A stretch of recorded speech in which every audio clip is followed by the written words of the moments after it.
ನಮಸ್ಕಾರ, ಬುಲೆಟ್ ರಿಪೋರ್ಟರ್ಗೆ ಸ್ವಾಗತ. ನಾನು ದಿವ್ಯ ಜ್ಯೋತಿ, ನನ್ನ ಜೊತೆ ಇದ್ದಾರೆ ಮಮತಾ ಹೆಗಡೆ. ಸೊ ದೇಶದಲ್ಲಿ ಮೊದಲ ಹಂತದ ಚುನಾವಣೆ ಹಲವು ರಾಜ್ಯಗಳಲ್ಲಿ ಈಗಾಗಲೇ ಆಗಿದೆ. ರಾಜ್ಯದಲ್ಲಿ ಎರಡನೇ ಹಂತದ ಚುನಾವಣೆ ಏನಿದೆ ಅದು ಈ 26ನೇ ತಾರೀಕು ಶುಕ್ರವಾರ ಬರ್ತಾ ಇದೆ. ಸೊ ಈ ಮಧ್ಯೆ ರಾಜ್ಯಕ್ಕೆ 3 ಸರಿ ಮೋದಿ ಅವರು ಬಂದು ಹೋಗಿದ್ದಾರೆ. ಮೋದಿ ಅವರು ಬಂದು ಹೋದ ನಂತರದಲ್ಲಿ ಹಲವಾರು ವಿಚಾರಗಳು ಟ್ರೆಂಡಿಂಗ್ ನಲ್ಲಿದೆ. ಸೊ ಈಗ ಜನರ ಒಂದು ಒಲವು ಯಾವ ಪಕ್ಷದ ಪರವಾಗಿದೆ, ಯಾವ ರೀತಿಯಾದಂತಹ ವಿಚಾರಗಳನ್ನ ಜನ ಗಮನಿಸ್ತಾ ಇದ್ದಾರೆ ಅನ್ನೋದು ಬಹುಮುಖ್ಯವಾಗಿರುವಂತಹ ವಿಷಯ ಅಲ್ವಾ ಮಮತಾ? ಕರೆಕ್ಟ್. ಸೊ ವೀಕ್ಷಕರೇ, ಬಹಳಷ್ಟು ಇಂಪಾರ್ಟೆಂಟ್ ಅಂತ ಹೇಳಿದ್ರೆ ಇನ್ನೇನು ಕ್ಲೈಮ್ಯಾಕ್ಸ್ ಹಂತದಲ್ಲಿ ನಾವಿದ್ದೀವಿ. ಸೊ ಜನಕ್ಕೆ ಪಕ್ಷಗಳ ನಡವಳಿಕೆ ಇಂಪಾರ್ಟೆಂಟ್ ಆಗುತ್ತಾ, ಅಭ್ಯರ್ಥಿ ಇಂಪಾರ್ಟೆಂಟ್ ಆಗ್ತಾರೆ, ಅಥವಾ ಲೀಡರ್ಶಿಪ್ ನ್ಯಾಷನಲ್ ಲೆವೆಲಲ್ಲಿ ಇಂಪಾರ್ಟೆಂಟ್ ಆಗುತ್ತಾ ಅನ್ನೋದು ತುಂಬಾ ಇಂಪಾರ್ಟೆಂಟ್ ಆಗ್ತಾ ಇದೆ. ಬೆಂಗಳೂರಿನಲ್ಲಿ ನಾವು ನೋಡ್ತಾ ಇದ್ವಿ, ಲಾಸ್ಟ್ 3 ಎಲೆಕ್ಷನ್ ಅಲ್ಲಿ ಬಿಜೆಪಿಯ ಭದ್ರಕೋಟೆ. ಬಿಜೆಪಿ ಕರ್ನಾಟಕದಲ್ಲಿ ಲಾಸ್ಟ್ ಟೈಮ್ 66 ಸೀಟಿಗೆ ಸೀಮಿತ ಆದ್ರೂ ಬೆಂಗಳೂರಿನಲ್ಲಿ ಹಂಗೆ ಇರಲಿಲ್ಲ ರಿಸಲ್ಟ್. ಮತ್ತೆ ಬೆಂಗಳೂರು ಮಿನಿ ಭಾರತ, ಅಫ್ಕೋರ್ಸ್ ಅಂದ್ರೆ ಎಲ್ಲಾ ವರ್ಗದ ಜನರನ್ನ ಕೂಡ ನಾವು ನೋಡ್ಬೋದು ಇಲ್ಲಿ. ಸೊ ಒಂದು ಭಾರತ ಹೇಗೆ ಥಿಂಕ್ ಮಾಡ್ತಾ ಇದೆ ಅನ್ನೋದಕ್ಕೆ ನಮ್ಗೆ ಉತ್ತರ ಪ್ರಾಬಬ್ಲಿ ಬೆಂಗಳೂರಲ್ಲಿ ಸಿಗುತ್ತೆ ನಮಗೆ. ಸೊ ಬಿಜೆಪಿ ಪರವಾಗಿದೆಯಾ ಒಲವು, ಕಾಂಗ್ರೆಸ್ ಪರವಾಗಿದೆಯಾ ಒಲವು, ಅಥವಾ ಸಿದ್ಧಾಂತಗಳ ಬಗ್ಗೆ ನೋಡ್ಕೊಂಡು ವೋಟ್ ಹಾಕ್ತಾರ, ಗ್ಯಾರಂಟಿಗೆ ಜೋತ್ ಬೀಳ್ತಾರ, ಅಭಿವೃದ್ಧಿಯ ನೋಡ್ತಾರ, ಈ ಪ್ರಶ್ನೆ ಇದೆ. ಸೊ ಇದನ್ನ ತಿಳ್ಕೊಬೇಕು ಅಂದ್ರೆ ನಾವು ಬೆಂಗಳೂರು ರೌಂಡ್ಸ್ ಹಾಕ್ಬೇಕಲ್ವಾ? ಹಾಗಾದ್ರೆ ಇಬ್ರು ಒಟ್ಟಿಗೆ ಹೋದ್ರೆ ಹೆಚ್ಚು ಜನರನ್ನ ಮಾತಾಡ್ಸಕ್ ಆಗಲ್ಲ. ಸೊ ನಾವು ಡಿವೈಡ್ ಆಗೋಣ, ಆಮೇಲೆ ಎಂಡ್ ಅಲ್ಲಿ ಒಂದು ಪಾಯಿಂಟ್ ಅಲ್ಲಿ ಸಿಗೋಣ. ಏನ್ ಮಾಡೋಣ? ಸರಿ, ನನ್ಗಂತೂ ಫುಲ್ ಕುತೂಹಲ ಇದೆ, ಕ್ಯೂರಿಯಾಸಿಟಿ ಇದೆ. ನಿಮಗೂ ಆಲ್ ದ ಬೆಸ್ಟ್ ಹೇಳ್ತಾ ಇದ್ದೀನಿ. ನಾನು ಕೂಡ ಹೋಗ್ತೀನಿ, ನೋಡೋಣ ಹಾಗಾದ್ರೆ ಹೇಗಿರುತ್ತೆ ಅಂತ. So let's catch up. Majestic bus ನಿಲ್ದಾಣದಲ್ಲಿದ್ದೀನಿ. ಇಲ್ಲಿ ಸಿಟಿ ವೋಟರ್ಸ್ನ ಮಾತಾಡ್ಸೋಣ, ಯಾರ ಪರವಾದಂತಹ ಅಲೆ ಇದೆ ಅಂತ ತಿಳ್ಕೊಳ್ಳೋಣ. Let's move. ಹೇಳಿ ಮೇಡಮ್, ಮೋದಿನ ಸಿದ್ದರಾಮಯ್ಯನ? ಸಿದ್ದರಾಮಯ್ಯ. ಯಾಕೆ? ಇವಾಗೆಲ್ಲ ಬಸ್ಸೆಲ್ಲ ಫ್ರೀ ಬಿಟ್ಟಿದ್ದಾರಲ್ಲ, ಉಪಯೋಗ ಆಗ್ತಾ ಇದೆ. ಯಾರಿಗೆ ಅಂತ ನಾವು ಹೆಂಗೆ ಹೇಳೋದು? ಇನ್ನು ಹಾಕೋ ದಿನ ನಮ್ಮ ನಿರ್ಧಾರ ಏನಿದೆ ಅವತ್ತೇ ಡಿಸೈಡ್ ಮಾಡೋದಾ ನೀವು? ಯಾಕಂಗೆ? ಹೌದೌದಮ್ಮ, ನಮ್ಗೆ ಯಾರು ಏನು ಮಾಡ್ತಾರೋ. ಅಲ್ಲಮ್ಮ, ಈಗ 5 ವರ್ಷ ಏನ್ ಮಾಡಿದ್ದಾರೆ ಅಂತ ನಿಮಗೆ ಗೊತ್ತಿರುತ್ತೆ. ಮಾಡ್ತಾ ಇದ್ದಾರೆ. ಮತ್ತೆ ಹೆಂಗೆ ನೀವು ಅವತ್ತೇ ಡಿಸೈಡ್ ಮಾಡ್ತೀರಾ? ನಮ್ಮ ಮನಸ್ಸಲ್ಲಿ ಇರೋದು ಹೇಳ್ಬಾರ್ದು ಮುಂಚೆ. ನಿಮ್ಗೆ ಬೇಜಾರಾಗಲ್ಲ ನಿಮ್ಗೆ? ನಮ್ಗೆ ಯಾಕೆ ಬೇಜಾರಾಗುತ್ತೆ? ನಿಮ್ಗೆ ಬೇಜಾರಾಗುತ್ತೆ. ಯಾಕಂದ್ರೆ ಅಲ್ಲ, ಇವಾಗ ಸಿದ್ದರಾಮಯ್ಯನ ಮೋದಿನ? ಸಿದ್ದರಾಮಯ್ಯ ನಮ್ಗೆ ಏನೇನೋ ಮಾಡ್ತಾ ಇದ್ದಾರೆ, ಹಾಕ್ತಿವಿ. ಯಾರನ್ನ ಗೆಲ್ಸ್ಬೇಕಂತ ಇದ್ದೀರಾ ಈ ಸಲ, ಬಿಜೆಪಿನ ಕಾಂಗ್ರೆಸ್ನ?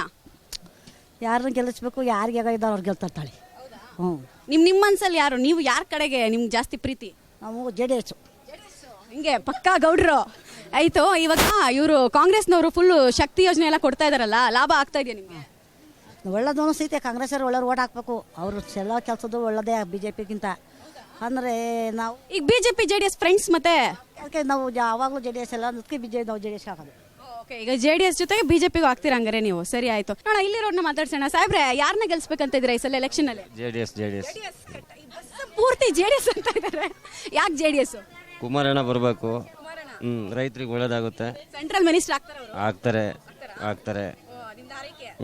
ಇವರು ಕಾಂಗ್ರೆಸ್ನವ್ರು ಹೇಳ್ತಾ ಇದಾರೆ, ಈ ಬಿಜೆಪಿ JDSನವ್ರು ಸೇರ್ಕೊಂಡು ಅವರು ಯಾವಾಗ ಬೇಕು ಅವಾಗ ಒಂದಾಗ್ತಾರೆ, ಅವ್ರು ಏನು ಮಾಡ್ತಾ ಇಲ್ಲ ಕೆಲಸಗಳನ್ನ, ಅವ್ರಿಗೆ ಯಾಕೆ ಆಗ್ತೀರಾ ಅಂತಿದ್ದಾರೆ. ಅದು ಎಷ್ಟು ದಿನ ಕೊಡ್ತಾರೆ ಎಲ್ಲವ, ಇದೆಲ್ಲ ಕೊಡ್ತಿದಾರ. ನಿಮ್ ವೈಫ್, ನಿಮ್ ಫ್ಯಾಮಿಲಿ ಎಲ್ಲ ಶಕ್ತಿ ಯೋಜನೆ ಲಾಭ ಪಡ್ಕೊಂಡಿದ್ಯಾ? ಪಡ್ಕೊಂಡಿದ್ದಾರೆ. ಒಂದು 11 ತಿಂಗಳಾಯ್ತು, ಇನ್ನು ಮುಂದಕ್ಕಿಲ್ಲ. ಸ್ಟಾಪ್ ಮಾಡ್ಬಿಡ್ತಾರೆ ಹಂಗಾರೆ ಎಲೆಕ್ಷನ್ ಆದ್ಮೇಲೆ? ಸ್ಟಾಪ್ ಮಾಡ್ಬಿಡ್ತಾರೆ. ಗ್ಯಾರಂಟಿ ಕೋತ ಆಗ್ಬೋದು ಅಂತ ಹೇಳ್ತಾ ಇದ್ದಾರೆ. ಈ ಸಲ ಯಾರು ಬರ್ಬೇಕಂತ ಇಷ್ಟ ನಿಮ್ಗೆ, ಬಿಜೆಪಿನ ಕಾಂಗ್ರೆಸ್ಸಾ? ಬಿಜೆಪಿನೇ. ಯಾಕೆ? ಡೆವಲಪ್ಮೆಂಟ್ ಪ್ರಕಾರ ಅವರು ಚೆನ್ನಾಗಿದೆ ಅಂತ. ಶಕ್ತಿ ಯೋಜನೆ ಲಾಭ ಸಿಗ್ತಾ ನಿಮ್ಗೆ? ಸಿಕ್ಕಿಲ್ಲ? ದುಡ್ಡು ಕೊಟ್ಟು ಹೋಯ್ತಾ ಇದ್ದೀರಾ? Actually this is my first vote. Next ಈ ತಿಂಗಳಲ್ಲೇ ನಂದು ಫಸ್ಟ್ ವೋಟ್ ಬರೋದು. ಫಸ್ಟ್ ವೋಟರು, ಬಟ್ ಬಿಜೆಪಿಗೆ ಆಗ್ತೀರಾ? ಸರಿ ಆಯ್ತು. ಓಕೆ, ಈಗ ಇನ್ನೊಂದು ಜನ ಇದ್ದಾರೆ. ಸ್ನಾಕ್ಸ್ ಎಲ್ಲ ತಿಂತಾ ಇದ್ದೀರಾ, ಬಿಸಿ ಇದ್ದೀರಾ? ಓಕೆ, ನಾನೇನು ಕೇಳಲ್ಲ, ಹೇಳಿ ಬಿಜೆಪಿನ ಕಾಂಗ್ರೆಸ್ಸಾ? ಬಿಜೆಪಿ. ಯಾಕೆ? ಮೋದಿ ಅವ್ರಿಗೆ ಚೆನ್ನಾಗಿ ದೇಶ. ಮೇಡಮ್, ಮೋದಿನ ಸಿದ್ದರಾಮಯ್ಯ ಯಾರನ್ನ ನೋಡಿ ಓಟ್ ಹಾಕ್ತೀರಿ ನೀವು? ನಾವು ಸಿದ್ದರಾಮಯ್ಯ. ಯಾಕೆ? ನಾವು ಮೊದಲಿಂದ ಕಾಂಗ್ರೆಸ್ಸಿಗೆ ಹಾಕ್ತಾ ಇದ್ದೀವಿ. ನಮಗೆ ಕಾಂಗ್ರೆಸ್ ಇಂದಾನೇ ಇತ್ತು. ಚೇಂಜಸ್ ಬೇಕು ಅಂತ ಬಯಸ್ತಾ ಇದ್ದಾರೆ ಅಂತ ಬಿಜೆಪಿ ಹೇಳುತ್ತೆ. ಸೊ ನಿಮ್ಮ ಪ್ರಕಾರ ಬದಲಾವಣೆ ಬೇಕು ಅಂತ ಅನಿಸ್ತು? ನೋಡೋಣ ಏನು ಮಾಡ್ತಾರೆ ಅಂತ. ಇವರು ಏನು ಮಾಡಿದ್ದಾರೆ, ಅವರು ಏನು ಮಾಡಿದ್ದಾರೆ. ಮೇನ್ ಬಸ್ಸಿಂದು ಬಿಟ್ಟು ನಮಗೆ ಗ್ಯಾಸಿಂದು ಸಿಲಿಂಡ್ರ್, ಗೋಲ್ಡ್ ಅದೆಲ್ಲ ಕಮ್ಮಿ ಮಾಡ್ತಾಯಿದ್ರೆ ಬಡವ್ರಿಗೆ ಹೆಲ್ಪ್ ಆಗ್ತಾಯಿತ್ತು. ಹೆಣ್ಮಕ್ಳು ಮದುವೆ ಮಾಡೋಕ್ಕೆ ಏನಿದೆ ಗೋಲ್ಡ್ ಅಷ್ಟೊಂದು ರೈಟ್ ಮಾಡಿಬಿಟ್ಟಿದ್ದಾರೆ. ಹೆಂಗೆ ಮದುವೆ ಮಾಡಬೇಕು? ಅದು ಯೋಚಿಸ್ಬೇಕು ಅವರು. ಸೊ ರೇಟ್ ಎಲ್ಲ ಜಾಸ್ತಿ ಆಗ್ತಾ ಇರೋದು ಭಾಳ ಜಾಸ್ತಿ ಆಗ್ತಾ ಇದೆ. ನಮಗೇನು ಖುಷಿ ಇಲ್ಲ ಅದು ಜಾಸ್ತಿ ಆಗ್ತಾ ಇದೆ ಅಂದರೆ. ಬಸ್ ಫ್ರೀ ಇದ್ದರೆ ಏನು ಬರೀ ಟ್ರಾವೆಲ್ ಮಾಡೋದು ಅಷ್ಟೇ. ಇದು ವರ್ಕ್ ಮಾಡೋಕ್ಕೆ ಏನು ಹೇಳ್ತಾರೆ, ಮನೆಯಲ್ಲೇ ಅಡುಗೆ ಮಾಡೋದು ಅದು ಅಲ್ಲಿ ಇದು ಮಾಡಬೇಕಾಗಿತ್ತು, ಅವರು ಹೆಲ್ಪ್ ಮಾಡಬೇಕಾಗಿತ್ತು. ಅದಕ್ಕೆ ಅದು ನಮಗೆ ಯಾರು ಬರ್ತಾರೆ ಏನಪ್ಪ, ನೋಡೋಣ ಅವ್ರು ಏನು ಮಾಡ್ತಾರೆ ಅಂತ. ಮತ್ತು ಈಗ ಮೋದಿ ಕಿ ಗ್ಯಾರಂಟಿ ಅಂತ ಹೇಳ್ತಾರೆ. ಸಿದ್ದರಾಮಯ್ಯನವ್ರಿಗೆ 5 ಗ್ಯಾರಂಟಿ ಕೊಟ್ಟಿದ್ದಾರೆ. ಯಾವುದು ನಿಮ್ಮ ಪ್ರಕಾರವಾಗಿ ಆಯ್ಕೆ ಎರಡರಲ್ಲಿ? ನಮಗೆ ಕಾಂಗ್ರೆಸ್ ಬಂದ್ರೂ ಸರಿ, ಮೋದಿ ಬಂದ್ರೂ ಸರಿ. ಆದರೆ ಇದು ಬೇಕು ನಮಗೆ, ಫೆಸಿಲಿಟಿ ಬೇಕು ಅಂತ ಅಷ್ಟೇ. ಯಾರು ಬಂದ್ರೂ ಫೆಸಿಲಿಟಿ ಮಾಡಿಕೊಟ್ರೆ ಬಡವ್ರಿಗೂ ಚೆನ್ನಾಗಿರುತ್ತೆ ಅಂತ. ಶುಕ್ರವಾರ ವೋಟಿಂಗ್ ಇದೆ. ಸೊ ರಾಜ್ಯದಲ್ಲಿ ಸಿದ್ದರಾಮಯ್ಯ ಮುಖ ನೋಡಿ ವೋಟ್ ಹಾಕ್ತೀರಾ ಅಥವಾ ದೇಶಕ್ಕಾಗಿ ಮೋದಿ ಮುಖ ನೋಡಿ ವೋಟ್ ಹಾಕ್ತೀರಾ? ದೇಶಕ್ಕಾಗಿ ಅಲ್ವಾ, ಯಾಕೆಂದ್ರೆ 10 ವರ್ಷದಲ್ಲಿ ಏನು ಪವಾಡ ಮಾಡಿದ್ದಾರೆ ಅವರು, ಆಗಕ್ಕೆ ಸಾಧ್ಯನೇ ಇಲ್ಲ. ಮತ್ತು ಪ್ರಪಂಚದಲ್ಲಿ ನಂಬರ್ 1 ಕಾಣ್ತಾ ಇದ್ದಾರೆ ಅಲ್ವಾ ಮೋದಿ. ಈ ಸಾರಿ ರಾಮ ಮಂದಿರ ಈ ಚುನಾವಣೆಯಲ್ಲಿ ವರ್ಕ್ ಆಗುತ್ತೆ ಅಂತ ಅಂತೀರಾ? ರಾಮ ಮಂದಿರ ಅದು 500 ವರ್ಷದ್ದು, ಅವರು ಕಷ್ಟಪಟ್ಟಿಲ್ವಾ ಅದು?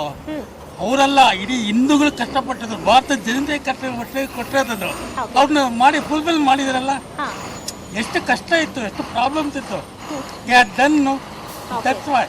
ಓಕೆ, ಅದಕ್ಕೆ ಕನ್ಸಿಡರ್ ಮಾಡಲೇಬೇಕು. ಅದಕ್ಕೆ ಅಲ್ಲ, every all time okay, we should, we are the Indian, we are the Hindu, we are the BJP. Sir, ಸಿದ್ದರಾಮಯ್ಯನ ಮೋದಿನ ಯಾರು ನೋಡಿ ವೋಟ್ ಮಾಡ್ತೀರಿ ನೀವು? ಬರೀ ರಾಜಕಾರಣ ಏನು ಅಂದರೆ ಅವ್ರ ಮಕ್ಳಿಗೋಸ್ಕರ ಮೀಸಲಾಗ್ಬಿಟ್ಟಿದೆ.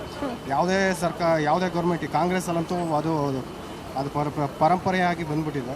ಸೊ BJPನೇ ಬೆಸ್ಟ್ ಇದೆ ಸದ್ಯದ ಪರಿಸ್ಥಿತಿಲಿ.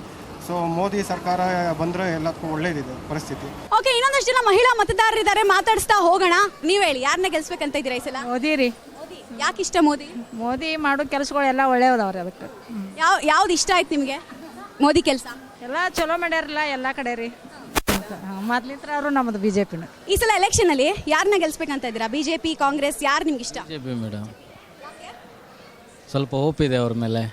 ಏನು ಹೋಪು? ಎಲ್ಲ ಕೆಲಸಗಳು ಚೆನ್ನಾಗಿ ಮಾಡ್ತಿದಾರಲ್ಲ. ಯಾವ್ದಾದ್ರು 2 ಕೆಲಸ ಹೇಳ್ತೀರಾ? ಶ್ರೀರಾಮನ ಜನ್ಮಭೂಮಿಯಲ್ಲಿ ಶ್ರೀರಾಮ ಮಂದಿರ ಕಟ್ಟಿದಾರಲ್ಲ. ರಾಮ ಜನ್ಮಭೂಮಿ ಕಟ್ಟಿರೋದು ಫುಲ್ ಇಷ್ಟ ಆಯ್ತು. ಹೋದ್ರಾ ನೀವು ಅಯೋಧ್ಯೆಗೆ? ಇಲ್ಲ ಮೇಡಮ್, ಎಲ್ಲಿ ಹೋಗೋಣ, ದಾರಿ ಕೊಟ್ಟಾಗ ಹೋಗೋಣ. BJP. ರೀಸನ್ ಏನು ಅಂದರೆ ಮೋದಿ ಅವರು ತುಂಬ ಹೆಲ್ಪ್ಫುಲ್ ಮಾಡಿದ್ದಾರೆ. ಕಾಂಗ್ರೆಸ್ಸಲ್ಲಿ ಇದು ಫ್ರೀ ಬಸ್ ಬಿಟ್ಬಿಟ್ಟು ಎಲ್ಲ ಕಡೆ ಬಸ್ಸಸ್ ಕಮ್ಮಿ ಮಾಡಿದ್ದಾರೆ. ನೀವು ಶಕ್ತಿ ಬಸ್ ತಗೊಳ್ತಾ ಇಲ್ವಾ? ತೊಗೊತಿದ್ದೀವಿ, ಬಟ್ ಯೂಸ್ಫುಲ್ ಇಲ್ಲ. ಯಾಕಂದರೆ ನಿಂತ್ಕೊಂಡು ಹೋಗ್ಬೇಕಾಗುತ್ತೆ, ನಾವು ಸೀಟ್ ಇರಲ್ಲ. ಬಸ್ಸಸ್ ಕಮ್ಮಿ ಮಾಡಿದ್ದಾರೆ. ರೀಸನ್ ಇಷ್ಟೇ, BJP ಅವರು ತುಂಬ ಹೆಲ್ಪ್ಫುಲ್ ಮಾಡಿದ್ದಾರೆ. ಮೋದಿಜಿ ಇದ್ರೆ ನೆಕ್ಸ್ಟ್ ನಮ್ಮ ಇಂಡಿಯಾ ನಿಚ್ಚ ಅಪ್ಡೇಟ್ ಆಗುತ್ತೆ ಚೆನ್ನಾಗಿ. ಅಭ್ಯರ್ಥಿಗಳೇನು ಇಂಪಾರ್ಟೆಂಟ್ ಆಗಲ್ವಾ? ಮೋದಿ ಮಾತ್ರನಾ? ಮೋದಿ ಮಾತ್ರನೇ ನಮಗೆ. ಎಷ್ಟು ಮಾರ್ಕ್ಸ್ ಕೊಡ್ತೀರಾ ಕೇಂದ್ರ ಸರ್ಕಾರಕ್ಕೆ 10ರಲ್ಲಿ? For India, for BJP we are giving 100 out of 100. ನಾನು ಕೇಳಿದ 10 ಮಾರ್ಕ್, ಅವ್ರು 100 ಮಾರ್ಕ್ ಕೊಡ್ತೀನಿ ಅಂತ ವಿಶಾಲ ಹೃದಯ. For BJP I am giving 100 out of 100. ಈ Karnataka for Congress I am giving 8 out of 7. ನೀವು ಮೋದಿಗೆ ವೋಟ್ ಮಾಡ್ತೀರಾ ಅಥವಾ ಸಿದ್ದರಾಮಯ್ಯ ಮುಖ ನೋಡಿ ವೋಟ್ ಮಾಡ್ತೀರಾ? ನಾವು ಅದು ಪರ್ಸನಲ್ ಹೇಳಂಗಿಲ್ಲ ಮೇಡಮ್. ಆದಷ್ಟು ಮೋದಿ ಬಂದರೆ ಒಳ್ಳೇದು. ನಮ್ಮ ಹಾಸನ ಶ್ರೇಯಸ್ ಪಟೇಲ್ ಬಂದರೆ ಒಳ್ಳೇದು. ಓಕೆ, ಹಿಂಗೆ ಹೇಳ್ಬಿಟ್ರಿ. ನಾವು ಹಾಸನದವರು. ಓಕೆ, JDS ಮತ್ತೆ BJP ಮೈತ್ರಿ ಮಾಡ್ಕೊಂಡಿದ್ದಾರೆ. ಕಾಂಗ್ರೆಸ್ಗೆ ಮೈತ್ರಿ ಆಗಿದ್ರು, ಈ ಸಲ JDS BJP ಮೈತ್ರಿ ಆಗಿರೋ ಅವ್ರು ಹೆಂಗೆ ನಂಬೋದು? ಓಕೆ, ಮೈತ್ರಿ ನಂಬಲ್ಲ ನಾವು ಯಾವ. ಸೊ ಈಗ ರಾಮ ಮಂದಿರ ಈ ಚುನಾವಣೆ ಮೇಲೆ ಯಾವ ರೀತಿ ಪ್ರಾಮುಖ್ಯತೆ ಬೀರುತ್ತೆ ಅನ್ಸುತ್ತೆ? ಚುನಾವಣೆ ನೋಡಬೇಕು, ಅದು ಜನರಿಗೆ ಬಿಟ್ಟಿದೆ ಮೇಡಮ್, ಅದು ನಾವು ಹೇಳಕ್ಕೆ. ಅಲ್ಲ, ನಿಮಗೆ ರಾಮ ಮಂದಿರ ವಿಷಯದಲ್ಲಿ ಈ ಎಲೆಕ್ಷನ್ ಅಲ್ಲಿ ಏನ್ ಆಗಬಹುದು ಅಂತ ಅನ್ಸುತ್ತೆ? ನಮ್ಗೆ ಈ ಎಲೆಕ್ಷನ್ ಮೋದಿನೇ ಬಂದರೆ ಒಳ್ಳೇದು. ನಮ್ಮ ಹಾಸನಲ್ಲಿ ಒಂದು ಸ್ವಲ್ಪ ಶ್ರೇಯಸ್ ಪಟೇಲ್ ಬಂದರೆ ಒಳ್ಳೇದು. ಓಕೆ, ಮೋದಿ ಬೇಕು, ಮೈತ್ರಿ ಬೇಡ? ಮೈತ್ರಿ ಬೇಡ. ಓಕೆ, ನೀವು ಹೇಳಿ, ಯಾರನ್ನ ಗೆಲ್ಸ್ಬೇಕಂತ ಇದ್ದೀರಾ ಈ ಸಲ? BJPನ, ಕಾಂಗ್ರೆಸ್? ಯಾವ್ದಿನ ಅಂತ ಗೊತ್ತಿಲ್ಲ ಮೇಡಮ್. ಫುಲ್ ಮುಖದಲ್ಲಿ ಒಂದು ಬ್ರೈಟ್ ಸ್ಮೈಲ್ ಬರ್ತಾ ಇದೆ. ಅವ್ರ ಮನಸ್ಸಲ್ಲಿ ಒಬ್ರು ಇದ್ದಾರೆ, ಆದ್ರೆ ಹೇಳ್ತಾ ಇಲ್ಲ. ಬಟ್ ಕೇಳ್ತೀನಿ, ನಿಮ್ಗೆ ಯಾರು ಇಷ್ಟ? ಹೋಗ್ಲಿ, ಯಾವ ಪಕ್ಷ ಇಷ್ಟ? ನಮ್ಮ ಕಾಂಗ್ರೆಸ್ ಅಂದ್ರೆ ಇಷ್ಟ ಮೇಡಮ್. ಯಾಕೆ?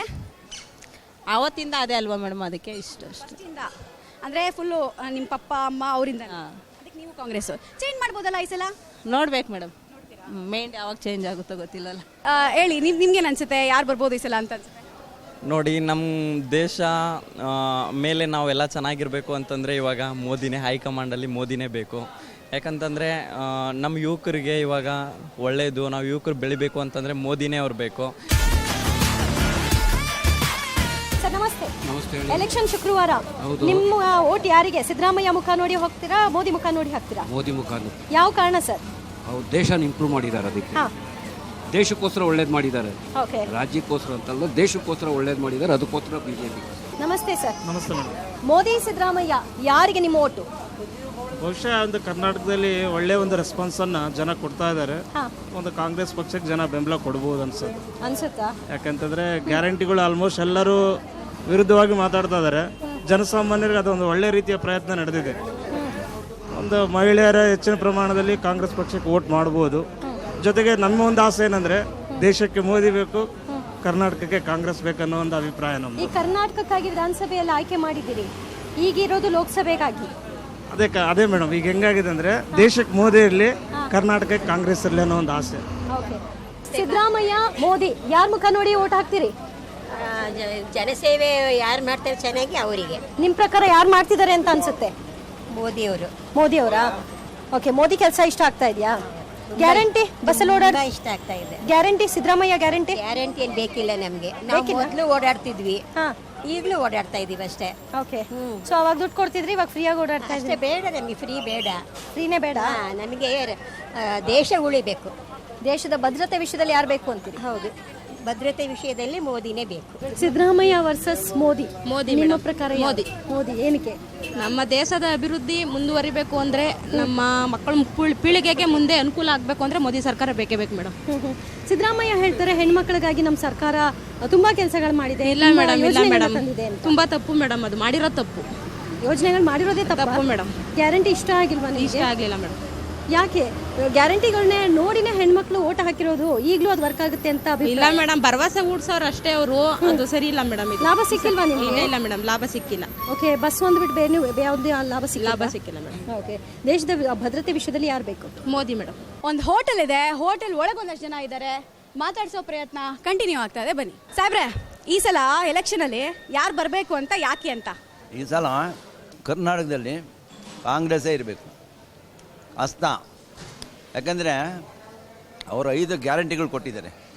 ಇವತ್ತು ಇಡೀ ನಮ್ಮ ಕರ್ನಾಟಕ ರಾಜ್ಯದಲ್ಲಿ ಹೆಣ್ಮಕ್ಳು ಪ್ರತಿಯೊಬ್ಬರು ಇವತ್ತು ಧರ್ಮಸ್ಥಳ ಒಳ್ಳೊಳ್ಳೆ ಪುಣ್ಯಕ್ಷೇತ್ರಗಳಿಗೆ ಹೋಗ್ತಾ ಇದ್ದಾರೆ. ಈ ರಾಮ ಮಂದಿರ ಬಿಜೆಪಿ ಅವ್ರು ಕಟ್ಟಿದಂತೆ. ರಾಮ ಮಂದಿರ ನಮಗೇನು ಅವಶ್ಯಕತೆ ಇರಲಿಲ್ಲ. ಎಲ್ಲ ನಮ್ಮೂರಲ್ಲಿ ರಾಮ ಮಂದಿರ ಐತೆ, ರಾಮರ ದೇವಸ್ಥಾನಗಳಿದ್ದಾವೆ. ನಾವು ರಾಮರನ್ನು ಪೂಜೆ ಮಾಡಿಸ್ತೀವಿ. ಏನಮ್ಮ, ರಾಮರನ್ನ ನಾವು ಪೂಜೆ ಮಾಡ್ತೀವಿ. ಮೊದಲಿಂಟನೋ ಇವತ್ತೇನಲ್ಲ. ಮೋದಿ ಅವರು ರೋಡ್ ಶೋ ಇಲ್ಲಿ ಸಮಾವೇಶ ಎಲ್ಲ ಮಾಡ್ತಿದ್ರು, ವರ್ಕೌಟ್ ಆಗಲ್ವಾ? ಅದು ಏನು ವರ್ಕೌಟ್ ಆಗಲ್ಲ ಅವ್ರಿಗೆ. ಯಾಕಂದರೆ ಕರ್ನಾಟಕದಲ್ಲಿ ಇವತ್ತು ನಮಗೆ ಕೊಡಬೇಕಾದ ತೆರಿಗೆ ಹಣನೂ ಮೋದಿ ಸಾಹೇಬರು ಕೊಟ್ಟಿಲ್ಲ. ಯಾರನ್ನ ಗೆಲ್ಸ್ಬೇಕಂತ ಇದ್ದೀರಾ ಈ ಸಲ ಎಲೆಕ್ಷನಲ್ಲಿ? ನೋಡಿ, ಇಡೀ ಇಂಡಿಯಾದಲ್ಲಿ ಬಹುತೇಕ ಪ್ರಧಾನಮಂತ್ರಿ ಮೋದಿಯವರೇ ಆಗಬೇಕು ಅಂತಂದೇಳಿ ಅಭಿಪ್ರಾಯ ಇದೆ. ಯಾಕೆಂದರೆ ಅಭಿವೃದ್ಧಿ ಕಾರ್ಯಕ್ರಮಗಳು, ಆಮೇಲೆ ನಮಗೆ ಇಂಟರ್ನ್ಯಾಷನಲ್ ರಿಲೇಷನ್ಶಿಪ್ ಭಾಳ ಮುಖ್ಯ. ಆಮೇಲೆ ನಮಗೆ ಡಿಫೆನ್ಸ್ ಸ್ಟ್ರಾಂಗ್ ಆಗಬೇಕು, ಇಂಪಾರ್ಟೆಂಟು. ಹಾಗಾಗಿ ನಮಗೆ 2 ಕಾರಣದಿಂದ ನನಗೆ ಮೋದಿಯವರು ಮತ್ತೊಮ್ಮೆ ಪ್ರಧಾನಿ ಆಗಬೇಕು ಅಂತ ನನ್ನ ಅಭಿಪ್ರಾಯ ಇದೆ. ಆಯ್ತು, ಇನ್ನೊಂದಷ್ಟು ಜನರನ್ನು ಮಾತಾಡ್ಸೋಣ. ನಾವು ಸಿದ್ದರಾಮಯ್ಯನ ಅನ್ನ ಉಣ್ತಾ ಇದೀವಮ್ಮ, ಸಿದ್ದರಾಮಯ್ಯನ ಗೆಲ್ಲಿಸ್ತೀವಿ. ಯಾಕೆ? ಅವ್ರದಿಂದಲೇ ಊಟ. ಬಿಜೆಪಿ ಅವರೇನೋ ತುಂಬಾ ಕೆಲಸ ಮಾಡಿದಾರಂತೆ, ಅವ್ರನ್ನ ಗೆಲ್ಸಲ್ವಾ? ನಮಗೆ ಸಿದ್ದರಾಮಯ್ಯನವ್ರಿಗೆ ಗೆಲ್ಲಬೇಕು, ಸಿದ್ದರಾಮಯ್ಯರಿಗೆ ನಾವು ಹಾಕೋದನ್ನು ಎಲ್ಲರೂ. ದೂಸರಾ ಮಾತು ಬೇಡ ಅಂತ ಹೇಳ್ತಾ ಇದ್ದಾರೆ. ನೋಡ್ತಾ ಹೋಗೋಣ. ನೀವು ಹೇಳಿ, ಈ ಸಲ ಯಾರನ್ನ ಗೆಲ್ಲಿಸ್ಬೇಕಂತ ಇದ್ದೀರಾ ಲೋಕಸಭೆ ಚುನಾವಣೆ? ಬಿಜೆಪಿ. ಅದೇ ದೇಶ ಸ್ವಲ್ಪ ಸುರಕ್ಷಿತವಾಗಿರುತ್ತೆ ಅಂತ ನನಗನ್ಸುತ್ತೆ. ಇರೋದಿಲ್ಲ ಅಂತ ಕೂಡ ಯಾವ ಪಾರ್ಟಿ ಬಂದರೂ ಇರೋದಿಲ್ಲ. ಯಾಕಂದರೆ ಎಕ್ಸಾಂಪಲ್ ಮಣಿಪುರಲ್ಲಿ ನಡೆದಿರೋದು ಇಡೀ ನಮ್ಮ ದೇಶಕ್ಕೆ ಶೇಮು. ಆದರೂ ಬಿ ಜೆ ಪಿನೇ ಗತಿ, ಇನ್ನೇನು ಮಾಡೋಕ್ಕಾಗಲ್ಲ.